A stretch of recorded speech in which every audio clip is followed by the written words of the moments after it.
Saint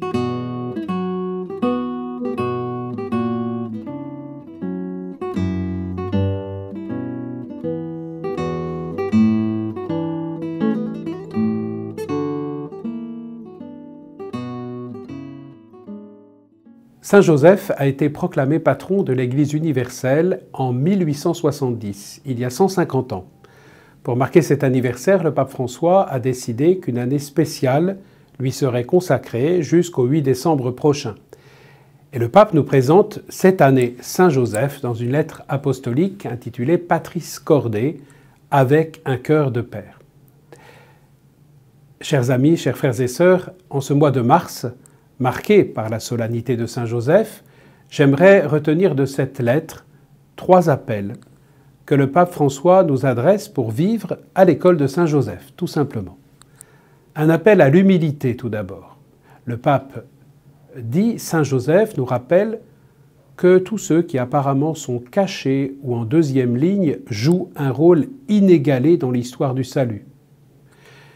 Nous pensons parfois que l'annonce de l'évangile du salut ne peut se faire que par de grands événements, des stratégies complexes, des techniques très élaborées. La pandémie que nous vivons a relativisé grandement cette illusion. Saint Joseph nous révèle que c'est plutôt en nous abandonnant à l'Esprit Saint dans les tâches les plus modestes et les gestes du quotidien que nous témoignons du Christ, qui pardonne, sauve et relève. Un appel à la confiance ensuite. Joseph nous enseigne, dit le pape, qu'avoir foi en Dieu comprend également le fait de croire qu'il peut agir à travers nos peurs, nos fragilités, nos faiblesses. Et il nous enseigne que dans les tempêtes de la vie, nous ne devons pas craindre de laisser à Dieu le gouvernail de notre bateau.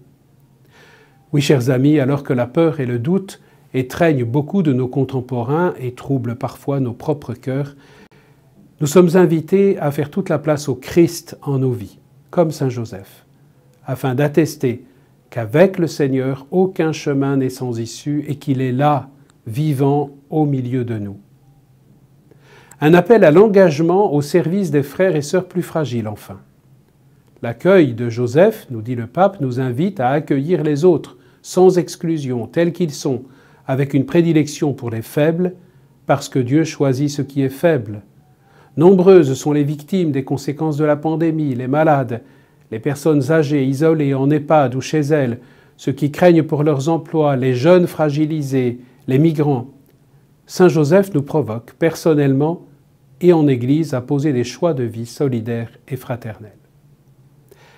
Oui, en cette année, puissions-nous devenir disciples missionnaires à l'école de Saint Joseph, répondre à ces appels, à l'humilité, à la confiance, au service fraternel, et ainsi, comme le dit le pape, être des signes de la beauté et de la joie de l'amour. J'aimerais terminer avec la prière que depuis plus de 40 ans, le pape François récite chaque matin. Glorieux patriarche Saint Joseph, dont la puissance sait rendre possibles les choses impossibles, viens à mon aide en ces moments d'angoisse et de difficulté, prends sous ta protection les situations si graves et difficiles que je te recommande, afin qu'elles aient une heureuse issue. Mon bien-aimé Père, toute ma confiance est en toi, qu'il ne soit pas dit que je t'ai invoqué en vain, et puisque tu peux tout auprès de Jésus et de Marie, montre-moi que ta bonté est aussi grande que ton pouvoir.